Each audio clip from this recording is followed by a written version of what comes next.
কুরবানির সময় যত ঘনিয়ে আসছে ততই ভিড় বাড়ছে রাজধানীর কামারশালাতে।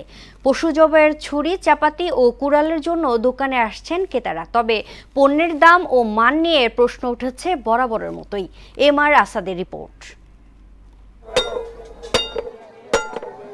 রিকশার এক্সেল দিয়ে তৈরি শাবলে কোপ দিয়ে চাপাতির মান বোঝানোর চেষ্টায় এ কামার। কুড়াল সহ অন্য সব ধারালো সামগ্রীও এভাবেই পরীক্ষা করে নিতে চান ক্রেতা।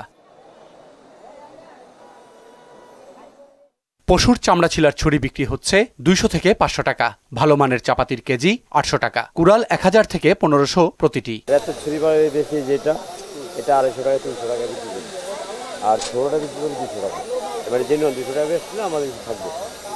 আর চাপাটি স্প্রিং যেটা ওটা কেজি 800 টাকা। স্প্রিং এর চাপাটি 800, 700, 800 টাকা কেজি বেশি, কপ্তুরি বেশি 400 টাকা 500 টাকা, ছিড়াছুরি 200 টাকা, ওই চাইনিজ কুড়াল 800 টাকা। বাজারের মানহীন সামগ্রীর সম্পর্কে ক্রেতাদের সতর্ক থাকার পরামর্শ দেন তারা। চাইনিজ যে মাংস কাটতে পারবে না, হাড় কাটতে পারবে না। বাজারে চকচকা যত জিনিস দেখতেছেন এগুলো দাঁড় থাকবে না, যত পর্যন্ত টেম্পার না দেওয়া হবে।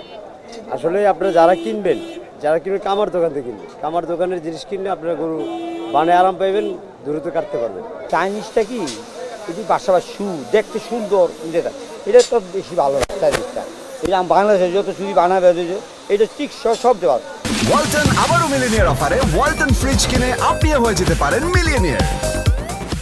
ক্রেতারাও সাশ্রয়ী দামে ভালো মানের পণ্য নিতে যাচাই করছেন সব। দাম নিয়ে আছে আপত্তি। এই ছুরিটা খুব সহজে দাঁড় ওঠে এবং ভালো দাঁড় ওঠে, ধারটা অনেক দীর্ঘ সময় থাকে। মানে ঈদের বাজার হিসেবে এটা একটা ছুরির দাম যাচ্ছে 1200 টাকা, কিন্তু একটা ছুরির দাম তো 1200 টাকা আসে না। একটা ছুরি সর্বোচ্চ 5 থেকে 600 টাকার মধ্যে এনাফ। কোরবানির এই মৌসুমে প্রায় 30,000 টাকা প্রতিদিন মুনাফা হয় ব্যবসায়ীদের। এমআর আসাদ, মোহনা সংবাদ, ঢাকা।